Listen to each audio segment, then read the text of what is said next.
and welcome to the GSMC movie podcast brought to you by the GSMC Entertainment Network. I am your host, William Delmore. Thank you very much for tuning in. We have some interesting things to cover tonight, at least I think we do. First, we'll be going over the Madam Web movie. Not so much my thoughts on the movie, but more so my thoughts on the fact that it exists and that Sony continues to try and recapture that sense of magic that the Sam Raimi movies brought for a lot of people. And stick around because after that, we will be covering one of my favorite comedies, The Truman Show. However, before we start, I would like to ask that you leave a like and subscribe. Does help quite a bit.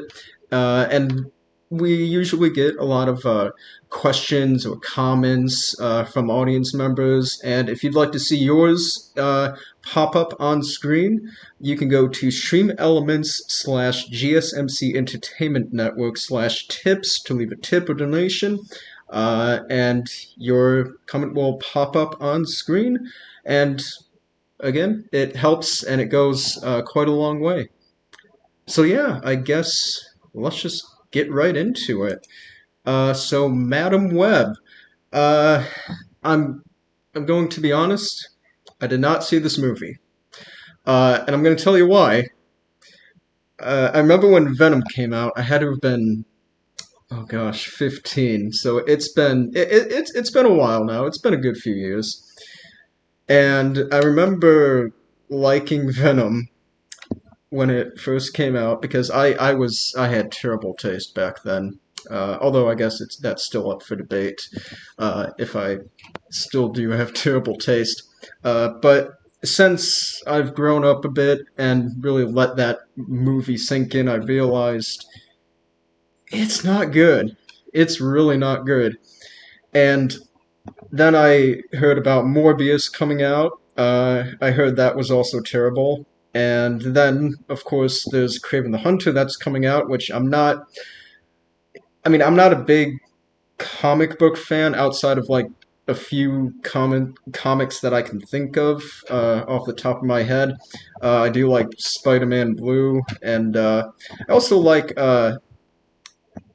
This is probably going to be a little controversial, but I do like that one Spider-Man comic where Gwen Stacy died. Because I know it's a cheesy comic, but whatever. So I do have somewhat of an interest in Spider-Man comics in general, but it's kind of minor. But that said, I don't really care about a lot of these Spider-Man villains that keep getting their own movies, and that's kind of the same with Madam Web. I remember when the news first came out that they were going to make a Madam Web movie. I thought, isn't that lady? I don't know too much about Madam Web, the character, outside of like uh, her appearance from that '90s Spider-Man cartoon. In like 2, 3 episodes. I'm not even sure, but I just remember that she has something to do with the Spider-Verse. So she'll probably pop up in the next Spider-Verse movie. I believe that's called Beyond the Spider-Verse. So, fairly interested. I'm interested in that movie. Definitely more than Madam Web. But so I thought that Madam Web, why is she getting her own movie? Is she really that interesting of a character? Like I can understand something like Venom and even Morbius to an extent because those seem like fairly decent, like decently established characters. Like there are some comic book YouTubers who I'm not like subscribed to them or anything, but I've watched a few of their videos, and they've brought up characters like Venom and Morbius before, and I'm like, okay, I can kind of understand if there's a bit of an audience, but I don't see the same thing with Madam Web. And then you top that with the fact that she's played by Dakota Johnson, and if that name sounds familiar to any of you, she was in the 50 Shades of Grey movie, and I'm not sure what else because I don't think she's that popular outside of like those 50 Shades of Grey movies, which I think there were three of them. I'm not even sure. But I thought, well, Madam Web. The one thing on a surface level, if you look at Madam Web, she uh, well, she's an old lady. I'm gonna say that. And I guess I remember looking it up a while ago, but basically she's like this ancient figure that sort of controls the fate of all of these spider people. If you get into the world of Spider-Man, I guess, or the universe, I should say. And obviously, the multiverse has been a big thing lately. You have Marvel trying to, instead of doing the cinematic universe, they're trying to do the multiverse. I didn't see The Flash, but as I understand it, they've also been trying to do that. Although I imagine that's going to be much more difficult than Madam Web, considering Ezra Miller's controversies, which we're not going to get into because that's a whole other discussion. But doing some research into the production and then even what some of the cast had to say about this movie, there was an interview where Dakota Johnson was even like, "Yeah, I'm just not really into the movie." I'm like, I can understand, like, I consider acting an art form. I do. And to an extent, I see Dakota Johnson as an artist. I'll say that. And I can understand if, as an artist, you think that this is probably not a highbrow movie. And it's Madam Web. Who's gonna go into this thinking it's like some kind of masterpiece? Who's gonna say that it's like? I'm trying to think of an equivalent to this. Who's gonna say it's Across the Spider-Verse? Something that's actually good. Something that's actually been labored over and has so much love put into it. Nobody. Nobody's going to say that. But as uh, this word's kind of a little interesting for me. I, if you're going to be a part of something like this, I think absolutely you should be willing to admit its flaws, but you should still try to show some enthusiasm for the piece of art, Because otherwise, if the lead actress doesn't like it, then why am I going to go see it? I mean, that quote alone, I'm like, okay, so I shouldn't bother with this. Uh, thanks, Miss Johnson. But then I just don't know why Sony. I'm not. I am not a big fan of Sony movies, if I'm being honest. Like, there are a few Spider-Man movies that I really do like. I like the first two Spider-Man movies by Sam Raimi, and then I also like the movies by Lord and Miller that star Miles, or oh my gosh, I almost said the character's name. What was his name? Well, the animated Spider-Man movies. I like those too because those are very creative, and those are something I haven't really seen in a Spider-Man story before.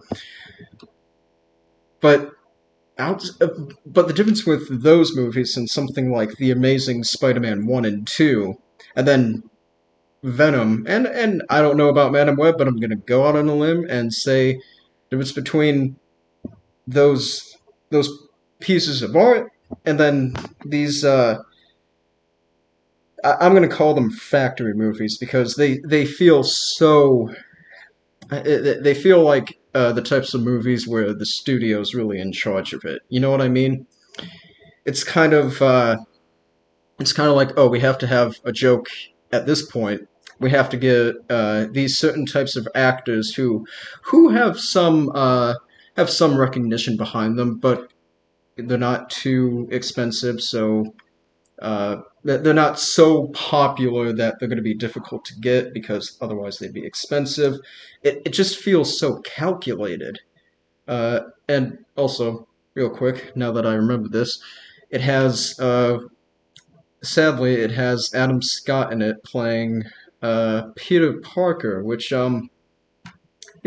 I've seen some interviews with Adam Scott, and he seems like a really nice guy. And I remember watching him on Parks and Rec, and he was kind of a nerd there. And I think he's one of those guys who's also like really into like the comics and some of the more sci-fi nerdy stuff. And I'm like, he just seems like a very charming individual, and considering his apparent love for for comics and some stuff like Star Wars. It's nice to see him getting a role like this, but it's really upsetting to see that it's in a movie that's just so it appears to be so bland.